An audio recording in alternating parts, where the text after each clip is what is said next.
আপনারা সবাই জানেন, অনেকেই বলেছেন যে মরহুম শেখ মুজিবুর রহমান তার ক্ষমতা মুক্তিযুদ্ধের পরে ক্ষমতা দখলের পরে যিনি সমস্ত পত্রিকা বন্ধ করে 4টি পত্রিকা প্রচার রেখেছিলেন।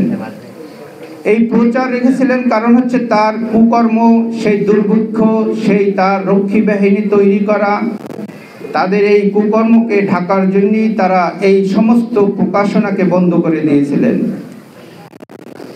কিন্তু আজকে 2024 সালের সেই ছাত্র জনতা আন্দোলনের পরে যে জাতীয় এবং প্রচারণা আমরা যারা দেখতে পাচ্ছি, যারা গণতন্ত্রের জন্য দীর্ঘদিন লড়াই করেছি, সেই গণতন্ত্রের পথে হাঁটতে শুরু করছে, তার প্রমাণ হচ্ছে আজকের আমার পিরোজপুর পত্রিকার প্রকাশনা।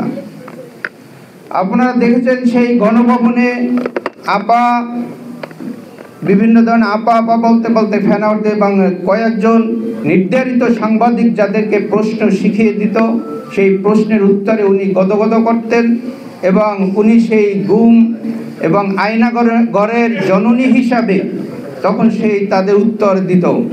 কিন্তু সেইটা ছিল সম্পূর্ণ বাংলাদেশের বিরুদ্ধে, সেই বাংলাদেশের জনগণের বিরুদ্ধে, বাংলাদেশের আপামর কৃষক শ্রমিক জনতা এবং গণতন্ত্রের বিরুদ্ধে। আমরা সেই সব সময়ের জন্য তার যে শিখানো বলি, এই আয়নাগরের জননী শেখ হাসিনা, ফ্যাসিস্ট শেখ হাসিনা দেশ থেকে পালিয়েছে। একটি রাষ্ট্রনায়ক হিসেবে যে পরিচয় দিতে লজ্জাবোধ করত মরহুম শেখ হাসিনা। আলমগীর ভাই এখানে যথার্থ বলেছেন যে আমাদের এখানে বক্তব্য দিতে অনেক সময় নিজের কাছে যে আমাদের যে শিক্ষক জননেতা শামসুজ্জামান দুদু ভাই এখানে আছেন, আমাদের অনেক সময় সত্যি নিজের কাছে অনেক সময় বুক ধড়ফড় করে।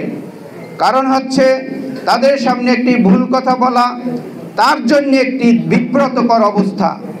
আজকে সেই মরহুম শেখ মুজিবের কন্যা, যিনি যার পিতাকে এই দেশে একটি বিভিন্নভাবে পিতা হিসাবে জাহির করার জন্য অনেক কিছু করেছে, কিন্তু সেই মরহুম শেখ মুজিবুর রহমানের মেয়ে আজকে পালিয়েছে। কিন্তু অনেক টিকটকে দেখতে পাই, মেয়ে তুই কি করলি, আমি তো ভালোই ছিলাম আগে, আমাকে নিয়ে তুই কেন এত করতে গেলি, আমি তো জাতির পিতা হতে চাই না।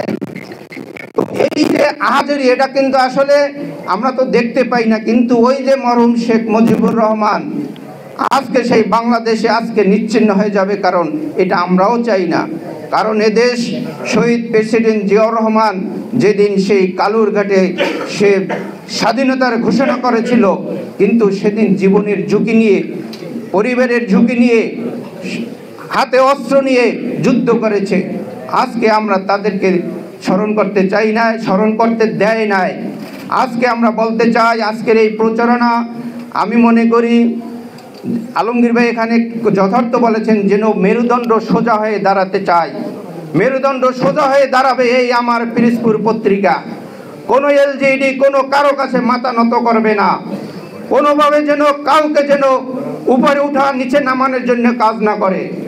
যদি এই 17 বছরে একটি মেরুদণ্ড লোক পাওয়া যেত যারা সোজা হয়ে দাঁড়াতে পারে, তাইলে বাংলাদেশের আজকে এই অবস্থা হতো না। প্রিয় বন্ধুরা, সময় খুবই সংক্ষিপ্ত, সর্বশেষ কথা বলতে চাই, আমরা নির্যাতিত, জাতীয়তাবাদী নির্যাতিত, এদেশের যারা ধর্ম এবং মুসলিম যারা নির্যাতিত, সেই সালাউদ্দিন কাদের চৌধুরী থেকে জামাত ইসলামীর যেসব নেতৃবৃন্দকে ফাঁসি দেওয়া হচ্ছে, এই ফাঁসির কাস্টে যদি এই শেখ হাসিনাকে যেদিন প্রচলিত আইনে দেখতে পাবো, সেদিন বাংলাদেশের মানুষ সবচাইতে শান্তিতে ঘুমাতে পারবে, সবচাইতে এদেশের মানুষ কৃষক শ্রমিক জনতা সেদিন উল্লাস প্রকাশ করবে, বিজয় প্রকাশ করব। সেই বিজয়ের প্রত্যাশা যেন আমার পিরোজপুর পত্রিকা ঢালাওভাবে প্রচার করতে পারে, সেই প্রত্যাশা রেখেই আমি কৃষক শ্রমিক জনতা লোক যেন এদেশের ভাগ্য পরিবর্তন নিয়ে আসতে পারে, সেই প্রত্যাশা রেখেই আমি আমার বক্তব্য শেষ করছি। বাংলাদেশ জিন্দাবাদ। আমার পিরোজপুর তার সেই নিজ মহিমায় যেন উচ্ছ্বসিত হতে পারে, আমরা সেই প্রত্যাশা করতেই পারি। ধন্যবাদ সবাইকে।